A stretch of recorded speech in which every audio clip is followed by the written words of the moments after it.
Oui. Bon, c'est un énorme plaisir pour moi d'être de retour à Québec pour m'asseoir avec le premier ministre Legault pour continuer nos conversations qu'on a entamées au mois de mars sur l'immigration. Évidemment, depuis ce moment-là, nos ministres et nos cabinets ont travaillé très fort pour mettre de l'avant des propositions pour répondre à certaines préoccupations.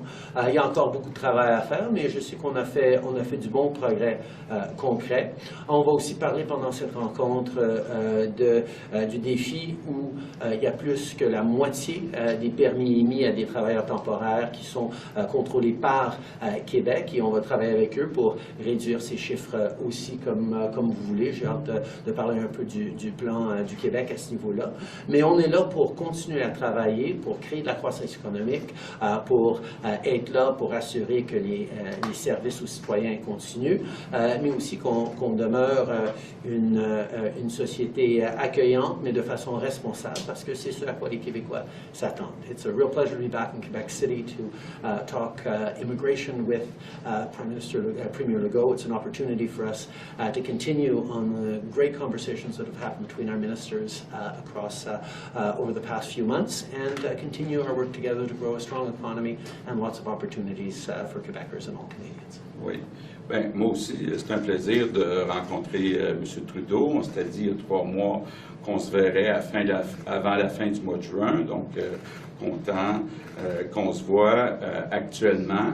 Évidemment, on a, au cours des dernières années, une explosion du nombre d'immigrants temporaires. Le nombre a doublé depuis 2 ans. Ça nous cause des problèmes très importants de logement, de donner les services en santé et en éducation. Il nous manque d'enseignants, il nous manque d'infirmières. Ça pose un problème aussi pour l'avenir du français, parce que le tiers des immigrants temporaires ne parlent pas français. Maintenant, il y a une partie qui est contrôlée par Québec, puis on va travailler ensemble là-dessus, mais il y a une partie, comme les demandeurs d'asile, qui ne sont pas du tout contrôlés par Québec. Puis il y a une urgence de voir une réduction concrète dans les prochains mois. Donc, c'est de ça qu'on va parler. Super. Merci beaucoup tout le monde.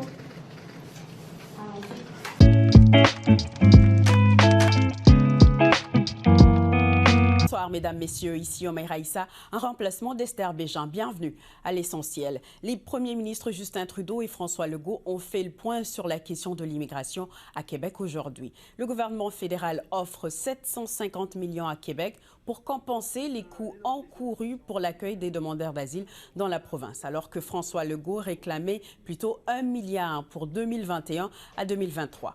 Ottawa s'engage aussi à traiter les demandes d'asile plus rapidement, à travailler avec d'autres provinces pour mieux répartir les demandeurs d'asile à travers le pays et à améliorer le système de visa. En ce qui concerne la francisation, Ottawa promet d'améliorer les exigences de connaissance du français dans le programme de mobilité internationale. Les délais de traitement des permis de travail passeront aussi de 100 jours à 30 jours pour les demandes soumises à l'intérieur du pays. Je viens de finir une rencontre productive avec le premier ministre Legault, où on a surtout parlé immigration. J'ai souligné tout d'abord que c'est une très bonne chose qu'on soit arrivé à une entente sur les 750 millions de dollars qu'on va octroyer au Québec pour l'aide avec les dépenses qu'ils ont eues par rapport aux demandeurs d'asile et à l'immigration temporaire.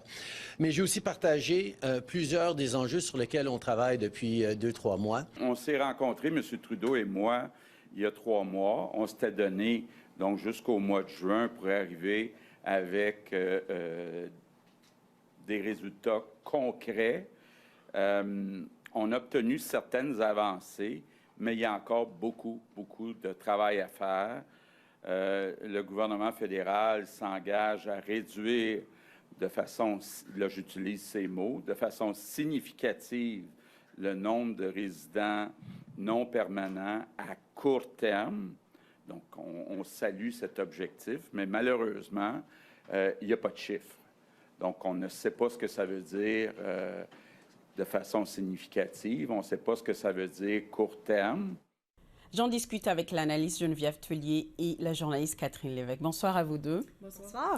Catherine, je vais commencer avec vous. Alors, François Legault disait avant l'annonce d'aujourd'hui que ça allait dépendre beaucoup de l'évolution de la vision des libéraux.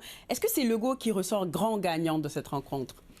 Je pense quand même qu'il a eu des gains. Je dirais que le plus gros morceau, c'est certainement l'argent. Oui. On comprend que, bon, il en voulait plus. Il souhaitait avoir $1 milliard, là, ce qui est une très grosse somme. Il a quand même réussi là, à arracher là, 750 millions de dollars, là, ce qui est quand même pas rien, pour justement aider avec, bon, tous les programmes là, très généreux là, qu'offre le Québec aux demandeurs d'asile. Je pense aussi qu'il a réussi à obtenir certains gains, bon, en ce qui a trait là, au programme de mobilité internationale, bon, le niveau de français, tout ça. Mais en même temps, il ressort de cette rencontre, il se dit déçu. On voyait vraiment que c'était très froid entre les deux hommes. Ils ne s'appellent plus Justin et François, mais M. Trudeau, M. Legault. Donc, j'ai pas l'impression qu'il va vraiment ressortir gagnant de tout ça. Je pense qu'il aurait voulu en avoir plus. Geneviève, parlons de l'argent justement. C'est clair que personne ne s'attendait à ce que Ottawa cède sur le $1 milliard. Mais 750 millions, c'est pas rien. Est-ce que, dans le fond, Justin Trudeau a répondu aux attentes de Legault, même si c'était un peu froid? Oui, même si c'était un peu froid. Oui. Puis, Justin Trudeau a toujours fait ça dans les relations fédérales-provinciales, c'est-à-dire quand on parle d'argent, l'argent est au rendez-vous. Ce qui explique sans doute en partie les déficits qu'on voit à Ottawa. Mais dans d'autres domaines, on l'a vu, les garderies, par exemple, c'est un bon exemple. Et il y a autre chose, l'assurance médicaments et tout ça. Et donc, le gouvernement fédéral dit, oui, je vais payer, même si la facture est salée, je vais le faire. Alors oui, on ne parle pas du $1 milliard, mais on parle quand même d'un montant qui est conséquent. Ça va être versé sur 5 ans. Alors, Québec n'aura pas l'argent tout de suite. 5 ans, c'est une longue période de temps en politique. On sait que d'ici 2 ans, il peut y avoir beaucoup de changements. Un prochain gouvernement pourrait ne pas se sentir lié à cette promesse-là. Même M. Trudeau, si dans 2 ans, 3 ans, il est encore là, pourrait dire, bien, les circonstances ont changé. Donc, tout se négocie et se renégocie. Mais quand même, le fait d'avoir dit oui et d'offrir ce montant-là, pour M. Legault, je pense que c'est une très bonne nouvelle. On voit l'évolution de ce dossier sur l'immigration, Catherine. Legault, dans une certaine mesure, voulait que ce soit le sujet des prochaines élections fédérales, en tout cas en 2025. Est-ce que Justin Trudeau a échappé à ce piège-là, disons, du camp Legault? Je dirais oui quand même, et pour plusieurs raisons. Je dirais que du côté des libéraux et des conservateurs, on ne veut pas trop parler d'immigration aux prochaines élections. On voit que Pierre Poilievre en parle très peu. Il n'a pas vraiment donné trop de détails sur sa vision en immigration. Est-ce qu'on devrait la baisser? Est-ce qu'on ne devrait pas la baisser? D'ailleurs, il est marié à une immigrante, donc il y a toutes ces considérations-là. M. Trudeau aussi ne veut pas que l'immigration devienne un sujet de la prochaine campagne électorale. Par contre, ça pourrait quand même s'imposer au Québec si ça continue comme ça. Déjà, on voit dans les derniers jours bon, des reportages à savoir que les demandeurs d'asile sont dans des refuges pour sans-abri ou vivent dans des voitures. Donc, vraiment, c'est quelque chose qui vient choquer les Québécois. Alors, j'ai l'impression que, bon, peut-être que ça pourrait rebondir. Et puis, je pense que M. Legault aurait tout avantage à ce que ça reste dans les parages, que ce sujet-là reste bien vivant dans la tête des Québécois. On a entendu François Legault dire que 65% des Québécois veulent un référendum sur l'immigration. Est-ce que c'est important de relancer cette question-là au Québec, surtout au vu des 750 millions de dollars qui vont être versés là, sur les 5 ans? Bien là, en ayant un premier ministre fédéral qui dit à peu près oui à toutes nos demandes, c'est peut-être moins important d'aller vers un référendum. Un référendum, c'est toujours risqué parce que vous pensez connaître le résultat au début de la campagne, mais à la fin de la campagne, ça peut être complètement différent. Oui. Et c'est pas parce que vous avez une question précise que les gens vont voter sur cette question-là. Ça pourrait devenir un référendum sur la gestion de M. Legault, par exemple. Je pense aussi que le mot référendum au Québec veut dire autre chose. Et donc, quand on parle de référendum, on fait plus référence au Parti québécois à la question nationaliste. Et donc, c'est toutes des mauvaises raisons, je pense, en ce moment, pour aller faire un référendum sur cette question-là. Et c'est plus peut-être la création de ce fameux comité sur l'autonomie accrue des pouvoirs du Québec qui a été annoncé la semaine passée, qui va peut-être donner des résultats que d'aller faire un référendum en tant que tel. Parlons de ce comité-là, justement. Est-ce que le fait que Legault l'avait annoncé la semaine dernière, c'était pour se préparer à une porte de sortie, là, au cas où Ottawa n'avait pas cédé à ses demandes? Je ne suis pas sûre qu'il l'a préparé pour cette rencontre-ci, mais pour la suite des choses dans les prochains mois. Et ça explique peut-être pourquoi il y a l'attitude un peu, je dirais, bougonne de M. Legault en ce moment aujourd'hui. Parce que pour lui, une bonne entente, ça vient un peu contrecarrer ses plans avec le comité. Il n'y a plus besoin de comité si les choses vont bien avec Ottawa. Alors, je pense qu'il retrouvait d'autres façons, d'autres problèmes, notamment le logement, où il disait, oui, bien là, on manque de logement et tout ça. Mais pour la pertinence de son comité, il faut que les choses aillent un peu mal avec Ottawa. Donc, quand ça va bien, bien, ça va. C'est pas bon pour le comité. Ceci étant dit, on n'a pas encore vu le comité travailler, donc on verra la suite des choses. Donc, ça a pu être un élément, un facteur, mais je pense pas que ça a été le facteur majeur pour préparer la rencontre. Et vous, Catherine? Je dirais que c'était une tactique de diversion, vraiment, ce comité-là. Bon, je me demande pourquoi est-ce qu'on nomme ces gens-là, pourquoi est-ce que ce ne sont pas des fonctionnaires qui peuvent le faire à l'interne, essayer de trouver... Vraiment, j'ai l'impression qu'on essaye là, de faire une grande annonce. Je pense qu'ils voulaient marquer un grand coup la semaine dernière, et puis c'est pas tout à fait ça qui s'est passé. Donc, voilà, je compare un peu cette tactique-là à, je sais pas si on se souvient du document constitutionnel de Philippe Couillard, là, qui a un peu passé inaperçu. J'ai l'impression qu'on aura peut-être droit au même résultat. C'est clair qu'Ottawa a été clair, hein, Geneviève, il n'y aura pas plus de rapatriement de pouvoir d'Ottawa vers Québec sur la question de l'immigration. Est-ce qu'il y a possibilité d'avoir un rapatriement de certains pouvoirs vers le Québec, disons, sans la permission d'Ottawa, en contournant Ottawa? Je pense que ça a déjà été fait avec justement l'entente sectorielle provinciale entre le fédéral puis le Québec sur l'immigration. Le Québec a quand même certains pouvoirs, notamment choisir les critères, choisir les candidats pour plusieurs catégories d'immigration. Sur quoi il n'y a pas de contrôle, c'est sur le nombre, puis c'est ça qui achoppe. Alors, puis il y a deux visions complètement différentes. Au Québec, un nombre plus petit, à Ottawa, un nombre beaucoup plus large. Et donc, c'est deux visions qui sont utiles à réconcilier. Je ne vois pas comment Ottawa va pouvoir donner plus de pouvoir dans ce sens-là à Québec. Puis c'est peut-être pas non plus ce que Québec peut faire de plus efficace, c'est-à-dire plus jouer sur les critères, la francisation aussi, l'intégration. Il y a beaucoup de choses que Québec peut faire à cet égard-là. Est-ce qu'il y a besoin de pouvoir constitutionnel supplémentaire, à part pour le nombre? Je ne pense pas vraiment. Vous, Catherine? Écoutez, c'est à se demander qu'est-ce que Québec veut de plus en termes de pouvoir sur l'immigration. Les demandeurs d'asile, c'est international. Bon, il y a des programmes de mobilité, tout ça, les visas. Là. Bon, Québec n'est pas un pays, donc il doit encore là, travailler au sein de la Fédération canadienne, je dirais. Effectivement, Catherine Lévesque, Geneviève Thuillier, toujours un grand plaisir de vous parler. Merci beaucoup. Merci.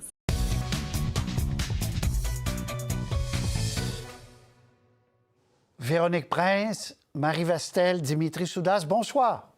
Bonsoir. Bonsoir. On va parler dans quelques instants. Et Christian est en vacances, il est à l'extérieur du pays, mais j'aurais aimé ça qu'il soit là parce qu'il adore parler du troisième lien.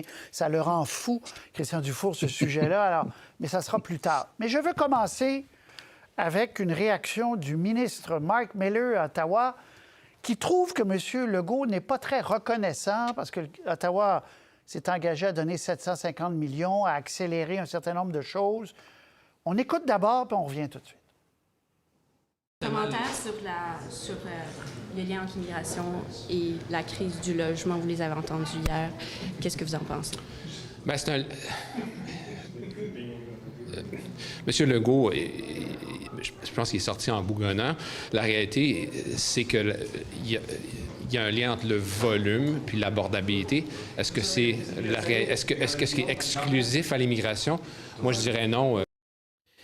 Alors, il est sorti, dit-il, en bougonnant et en montrant du doigt les immigrants pour la crise du logement. Il dit qu'il y a d'autres facteurs. Mais d'abord, sur la première partie de la phrase, Véronique Prince, j'imagine qu'on n'a pas été très content d'entendre le mot « bougonner » à Ottawa, là. Non, on m'a répondu, Mark Miller fait du Mark Miller en levant les ocelles, alors c'est clairement pas leur préféré. Il y a à peu près seulement Christine Fréchette qui est capable d'échanger avec lui, avec sa grande diplomatie et le fait qu'elle dise jamais un mot de travers, là, finalement. Mais ce qu'on m'a rappelé, c'est que François Legault ne blâme pas les immigrants pour la crise du logement. En fait, ce qu'il blâme, c'est le programme fédéral qui fait en sorte que ça augmente sans cesse et que ça crée une pression sur les services. Mais on voit, ça dénote l'utilisation du verbe, oui, c'est du Miller, mais ça dénote un certain agacement, Marie-Vastel, à Ottawa, face aux réactions de Québec dans ce dossier-là. Bien, c'est sûr, parce que je suis un peu d'accord que Mark Miller est quand même la palme d'or de celui qui s'impatiente le plus rapidement dans ce dossier-là, mais je suis un peu... je comprends un peu la réaction à Ottawa parce que M. Trudeau est quand même arrivé avec un cahier de propositions avec des mesures concrètes, soit je concède qu'elles ne sont pas toutes chiffrées ou que la date est peut-être un peu lointaine aux yeux de M. Legault qui voulait des changements immédiats. Mais il y a quand même là, une promesse de resserrer l'octroi de visas dans certains pays, en tout cas une annonce cet été, de commencer à répartir les demandeurs d'asile dans d'autres provinces en septembre, des mesures pour le français pour les travailleurs étrangers qui viennent en vertu du PMI. Bref, il y a quand même une série de mesures. Donc, c'était peut-être un peu étonnant de voir le niveau, je dirais, de déception de M. Legault, parce qu'on comprend qu'il soit déçu parce qu'il en voudrait évidemment plus. Mais ça explique peut-être aussi, et ça a déjà été dit, mais cette idée d'annoncer de façon préventive son comité consultatif là, sur les pouvoirs constitutionnels du Québec au sein de la Fédération. Parce que, à ceux qui disent que M. Legault n'aura pas obtenu tant de choses que ça lundi auprès de M. Legault, ou le parti d'opposition qui dit ça à Québec, M. Legault peut au moins dire « oui, mais j'essaie d'en faire plus en vertu de ce comité-là ». Donc, on comprend un peu là, la stratégie qui avait été entamée la semaine dernière, mais on peut quand même pas dire que M. Trudeau est arrivé les mains vides. Oui, Dimitri, comment vous qualifiez l'état des relations dans ce dossier-là entre le gouvernement Legault et le gouvernement Trudeau? Mais sur le fond, les deux gouvernements et surtout les deux ministres ont fait plus de progrès sur les revendications du Québec en matière d'immigration dans quelques mois que ce que nous avons vu au courant des dernières années.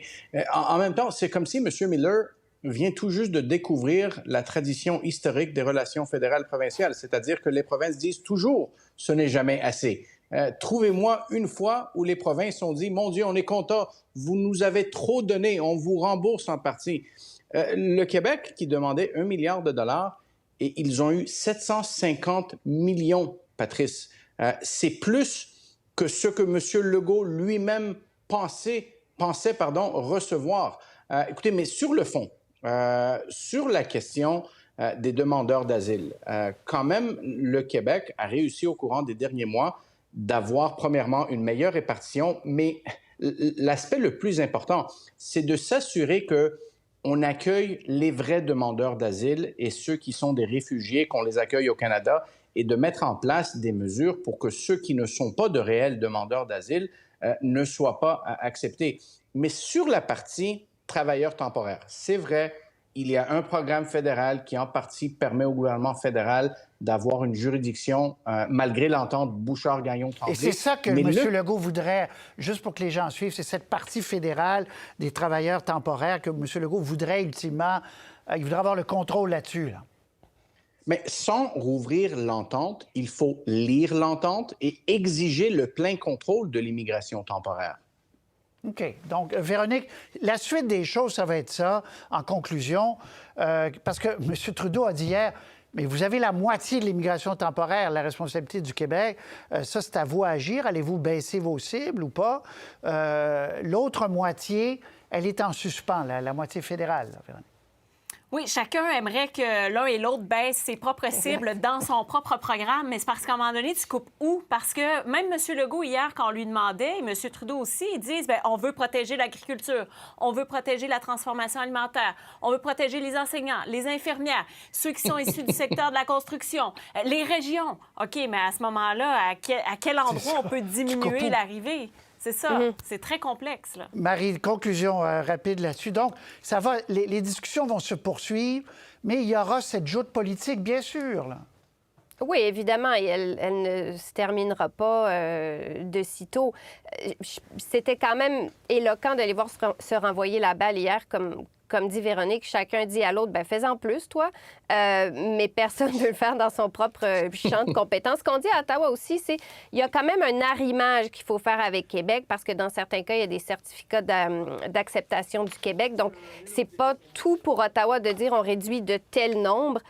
Encore faut-il s'assurer que ça suit à Québec. Puis ensuite, pour ce qui est des visas, on peut dire qu'on veut les resserrer, mais bon, c'est difficile de prédire le chiffre exact qui sera resserré. Donc, c'est comme ça qu'on se défend de ne pas avoir une cible précise. Mais je pense que si en septembre, ce qui avait été promis est toujours en préparatif, le ton risque de monter encore plus.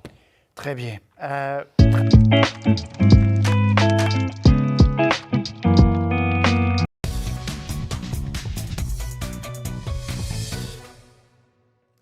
Hélène Buzetti, Paul Journet, Michel Séauger, bonsoir. Bonsoir. Bonsoir. Bonsoir.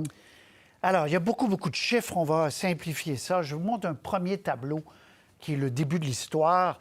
Le nombre d'immigrants temporaires au Québec. D'ailleurs, c'est le chiffre qu'utilise beaucoup M. Legault en disant qu'il y a 560 000 actuellement sur le territoire. C'est trop. On veut qu'Ottawa s'engage à réduire de moitié, etc. Bon, premier tour de table.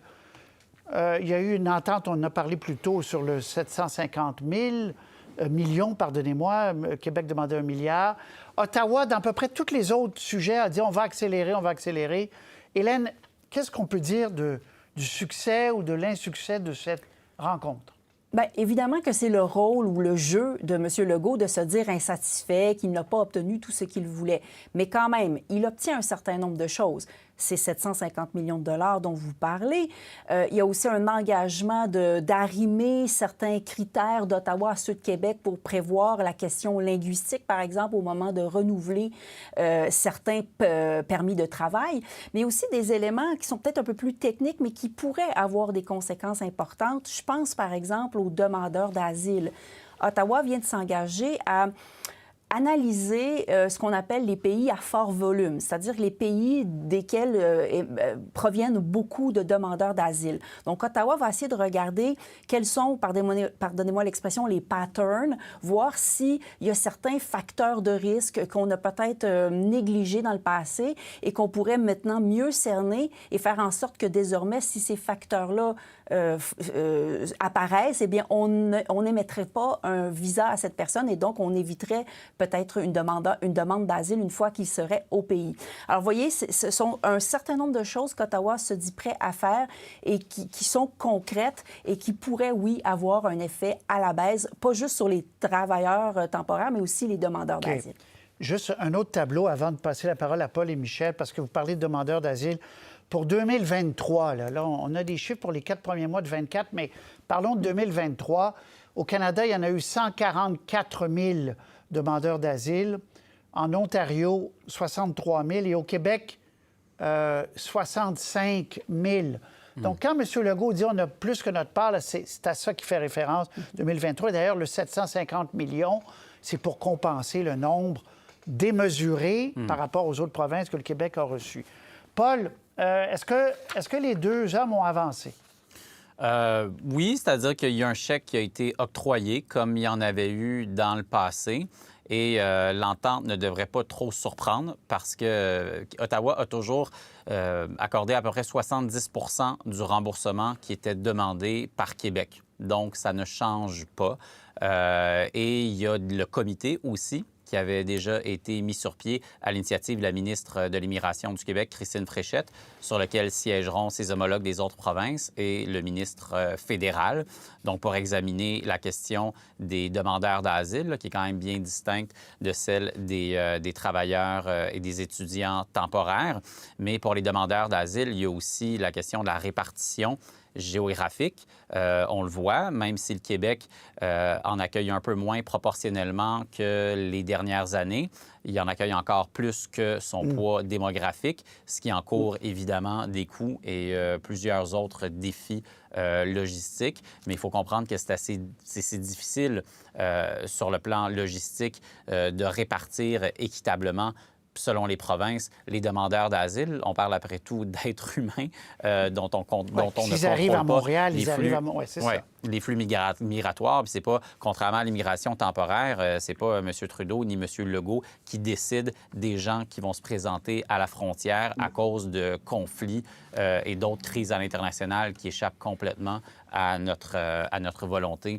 Mais il y a cette question-là et celle très distincte, je le disais, de l'immigration temporaire pour laquelle, rapidement, je rappellerai que même s'il y a un raffermissement de la position de M. Trudeau, qui reconnaît plus que jamais que ça pose des défis avec les services, bien, ni M. Trudeau ni M.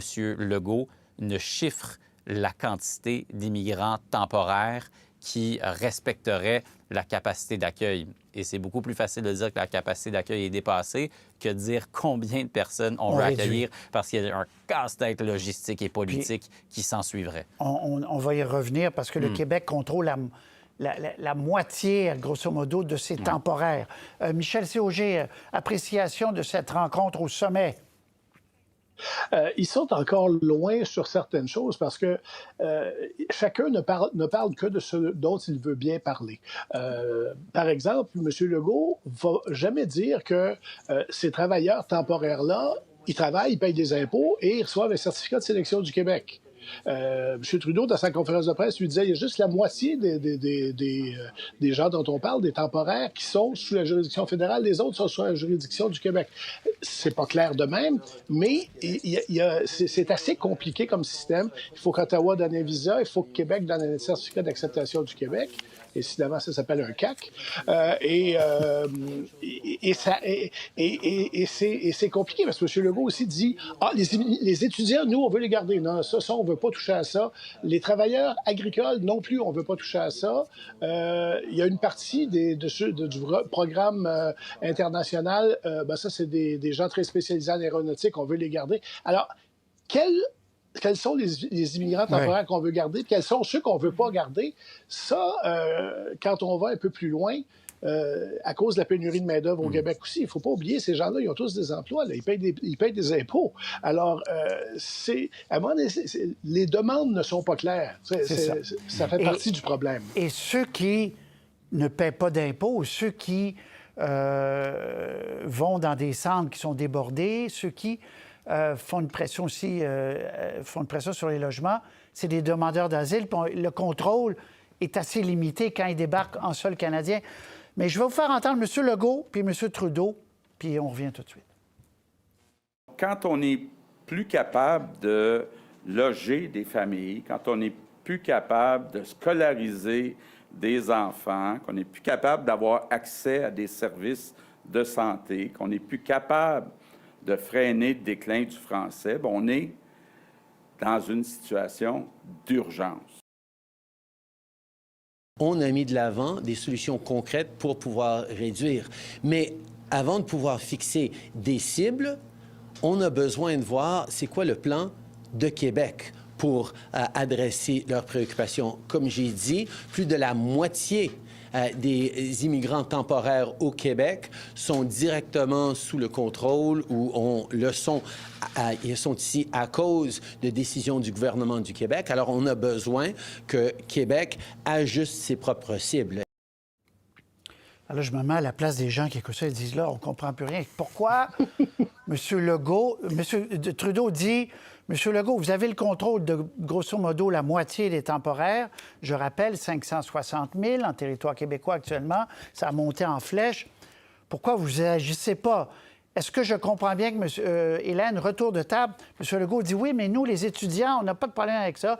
Notre programme travailleurs étrangers, là, plus spécifique, on n'a pas de problème avec ça. Alors, chacun ne voit pas ces catégories de la même façon. Bien sûr, chacun se renvoie la balle pour faire porter à l'autre l'odieux des décisions impopulaires. Michel y faisait allusion tout à l'heure. Le problème, c'est qu'il y a beaucoup d'employeurs au Québec qui ont besoin de cette main-d'œuvre étrangère, ou en tout cas qui trouvent ça plus facile d'avoir recours à cette main-d'œuvre étrangère plutôt que d'essayer encore et encore de recruter au pays. Alors, on ne veut pas déplaire aux agriculteurs qui en ont besoin, on ne veut pas déplaire au système de santé qui en a besoin, on ne veut pas déplaire aux universités qui se financent comme ça. Alors, ça fait beaucoup de gens à qui on ne veut pas déplaire. Alors, on demande à Ottawa de s'en préoccuper sur le bout qu'eux contrôlent, comme ça, on s'en lave les mains. Et Ottawa fait la même chose en le renvoyant à Québec. Vous voyez, ça démontre toute la difficulté de cet enjeu. Ça démontre à quel point c'est un enjeu sensible et délicat. Il y a la question, j'aimerais revenir sur la question des demandeurs d'asile qui font partie de l'équation, évidemment. Dans ce qui est proposé aujourd'hui par Ottawa, on dit, écoutez, on a mis de l'argent de côté puis on s'engage à traiter 85 000 demandes d'asile par année au cours des 2 prochaines années, donc 170 000. Et on nous dit donc ça va accélérer les choses et donc ça va en faire moins sur le territoire. Bon, 85 000 par année, vous y faisiez allusion en début d'émission. Juste l'année dernière, là, on en a eu 144 000. Et l'année d'avant, 91 000. Là, pour le premier tiers de l'année, on est à 25 000. Alors, même cette bouchée double qu'Ottawa met ne permettra probablement même pas de faire diminuer ce qu'on appelle les inventaires de demandes. Et si je peux ajouter, justement, oui, Paul, ça explique une partie de la frustration de François Legault parce que les demandeurs d'asile, dans l'attente du traitement de leurs demandes, n'ont pas de permis de travail, ne peuvent pas travailler et contribuer comme ils le souhaiteraient à la société québécoise, doivent demander l'aide de dernier recours, l'aide sociale. D'ailleurs, selon les calculs de Québec, environ un prestataire sur 5 désormais serait un demandeur d'asile. Donc, Québec, qui n'a pas de contrôle sur ce volet de l'immigration, ramasse la facture. C'est pour ça que la facture elle a été payée à 70 par le fédéral, mais l'exaspération de François Legault, elle vient un peu de ça, mais il y a tout l'autre problème dont on a parlé d'immigration temporaire. Oui, mais Michel Sauger, restons une seconde sur les demandeurs d'asile, parce qu'effectivement, Québec ne contrôle pas l'entrée. Ottawa non plus, j'ai envie de vous dire. Il pourrait, visa, tout ça, mais ce qu'Ottawa pourrait contrôler, c'est l'accélération du processus. Oui. Ça prend 3 ans en moyenne avant d'avoir... Ça prenait 2, là, ça prend 3 avant d'avoir une réponse. On dit qu'on va accélérer. Et les permis de travail, 100 jours, on dit on va essayer en 30, mais ça, Ottawa a un contrôle là-dessus. Ça, absolument. Et pendant tout ce temps-là, ces gens-là demandent des services à Québec puis ont besoin de logement. Puis ça aussi, c'est vrai. Quand M. Legault dit ça, il fait juste parler son ministre des Finances, là. Mais le problème, c'est que demander le statut de réfugié, l'obtenir, c'est un processus quasi-judiciaire. Ça prend des tribunaux spécialisés, ça prend une enquête, ça prend toutes sortes de choses.